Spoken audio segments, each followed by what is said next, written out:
네, 여러분 안녕하십니까? 뉴스 더 개벽입니다. 세계 곳곳에서 발생한 개벽 뉴스를 알려드립니다. 노화를 늦추는 것을 넘어 이미 늙은 세포를 다시 젊게 되돌리려는 영노화 유전자 치료가 세계 최초로 사람 대상 임상시험에 들어갔습니다. 미국 보스턴의 바이오 기업 라이프 바이오 사이언스는 지난 1월 28일 미국 식품의약국 FDA로부터 영노화 유전자 치료제 ER100의 임상시험 계획 승인을 받았습니다. 임상 등록 정보상 연구는 3월 2일 시작됐고 회사는 6월 9일 첫 번째 환자에게 치료제를 투여했다고 발표했습니다. 연구 종료 예정 시점은 2027년 5월 1일이며 투약 이후 장기 안정성 추적은 최대 5년까지 이어질 예정입니다. 이번 임상은 기존 항노화 연구와 다릅니다. 지금까지는 노화세포, 이른바 좀비세포를 제거하거나 메트포르민 같은 약물로 노화 속도를 늦추는 방식이 주를 이뤘습니다.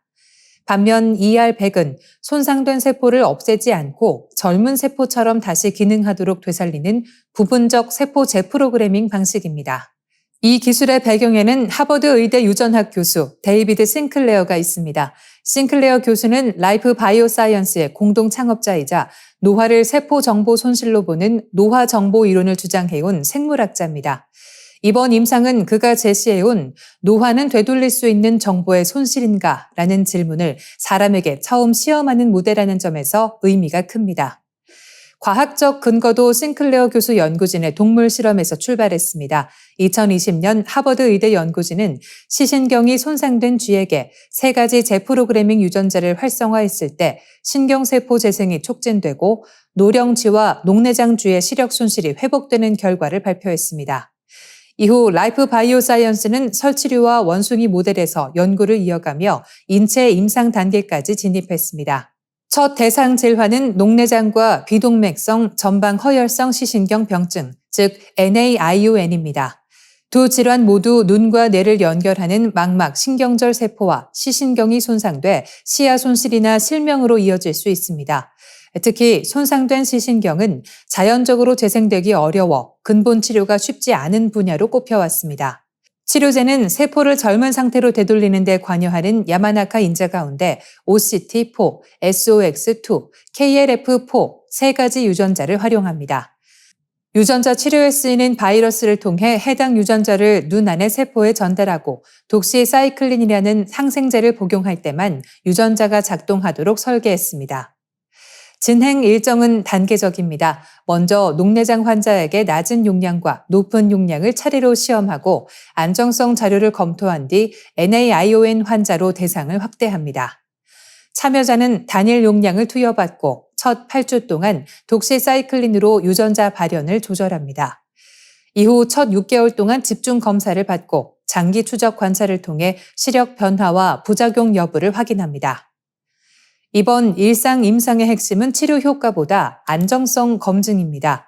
세포 재프로그래밍은 통제에 실패할 경우 암세포와 가능성이 제기돼 왔기 때문입니다. 이번 임상이 성공한다면 녹내장 치료를 넘어 신경퇴행성 질환, 심혈관 질환, 근감소증 등 노화 관련 질환으로 확장될 수 있습니다. 아직은 첫걸음이지만 항노화 연구가 노화 지연에서 노화 역전의 시대로 넘어갈 수 있을지 세계 바이오 업계의 시선이 집중되고 있습니다. 인공지능이 인간 대신 읽고 쓰는 이른바 텍스트 포칼립스 시대가 현실로 다가오면서 인류 고유의 인지 능력이 퇴화하고 있다는 경고가 나왔습니다. 세계적인 언어학자 나오미 베런 교수는 최근 출간된 저서 읽지 않는 사람들을 통해 효율성이라는 명분 아래 AI의 읽기를 맡기는 생각의 외주화가 인간을 지독한 인지적 빈곤으로 몰아넣고 있다고 지적했습니다.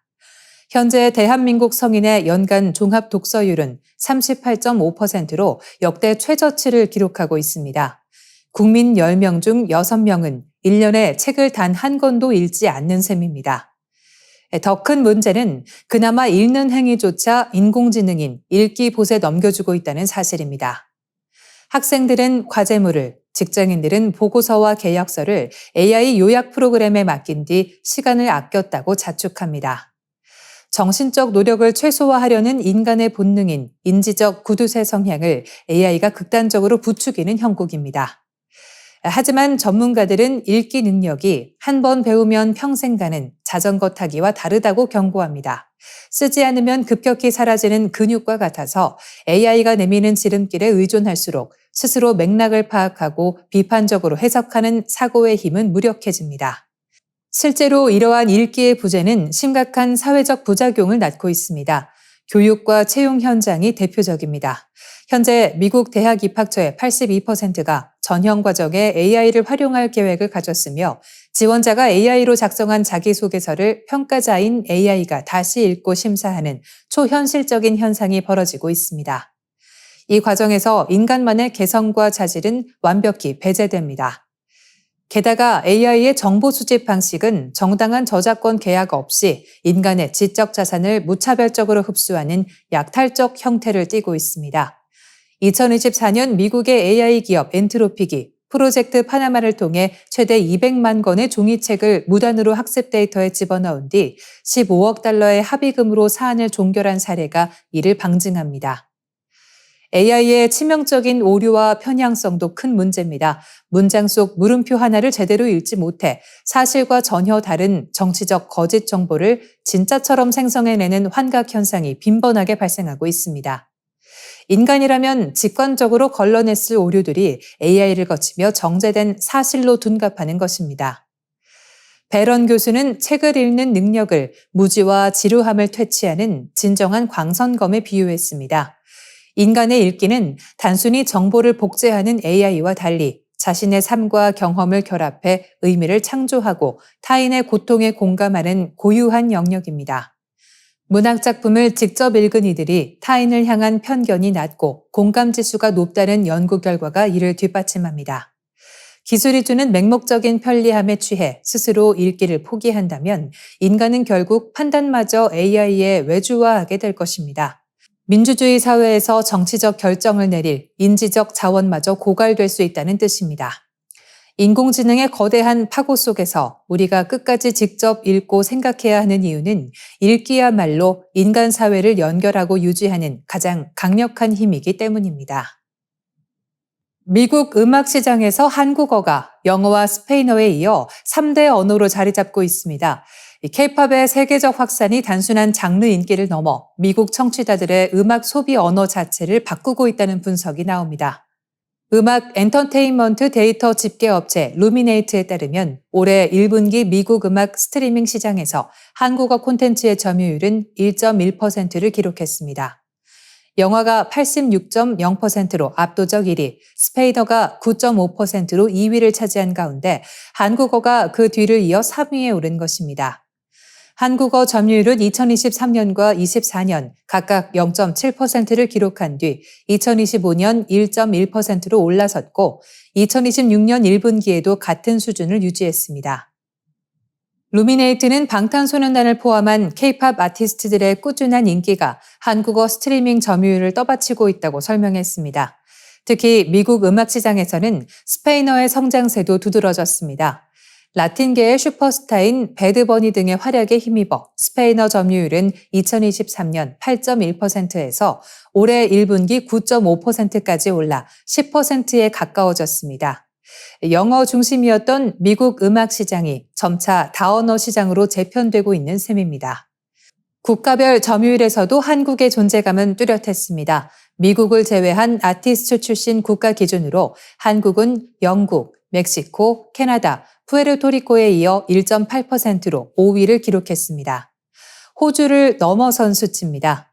일루미네이트는 과거 해외 가수들이 미국에서 성공하려면 영어로 노래하거나 서구식 음악 문법을 따라야 했지만 이제는 상황이 달라졌다고 평가했습니다. 스트리밍 플랫폼을 통해 팬들이 자연스럽게 해외 음악을 발견하고 언어가 장벽이 아니라 연결의 매개체가 되고 있다는 설명입니다. 결국 K-팝의 성공은 단순히 한국 가수 몇 팀의 인기에 그치지 않습니다. 미국 음악 산업이 더 이상 영어권 중심으로만 움직이지 않는다는 신호이자 글로벌 대중문화의 중심축이 다언어, 다문화 구조로 이동하고 있음을 보여주는 장면입니다. 앞으로 음반사와 기획사들은 해외 아티스트 발굴, 국경을 넘는 협업, 다국어 마케팅 전략을 더욱 강화할 것으로 보입니다. 이스라엘의 폭격과 장기 전쟁에 시달려온 팔레스타인 가자지구 주민들이 이번에는 폭염과 생존의 싸움을 벌이고 있습니다. 전기와 식수, 냉방시설이 무너진 가운데 주민들은 기록적인 더위를 피할 방법조차 찾기 어려운 상황입니다. 로이터 통신은 가자시티 해변이 과거 주민들의 휴양지였지만 지금은 피난민들이 더위와 절망을 견디는 마지막 피난처가 됐다고 전했습니다. 해안을 따라 형성된 좁은 피라민촌에는 200만 명이 넘는 주민 대부분이 몰려 있으며 이들은 천막이나 파괴된 건물에서 하루하루를 버티고 있습니다. 하지만 천막 안은 찜통에 가깝습니다.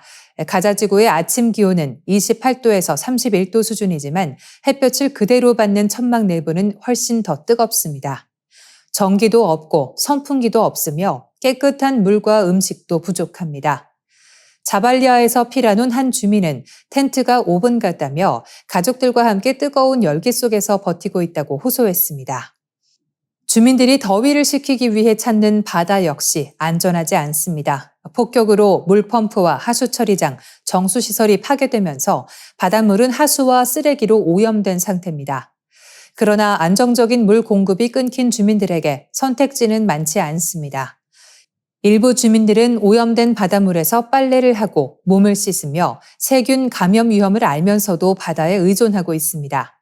가자지구 주민들은 폭격의 공포와 굶주림, 질병 위험에 이어 폭염까지 감내하고 있습니다.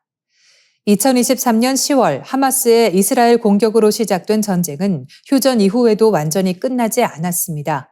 이스라엘군은 하마스 잔존 세력을 겨냥한 공습과 지상작전을 이어가고 있으며 주민 대피령도 반복되고 있습니다. 이 과정에서 민간인 피해와 기반시설 붕괴는 계속되고 있습니다.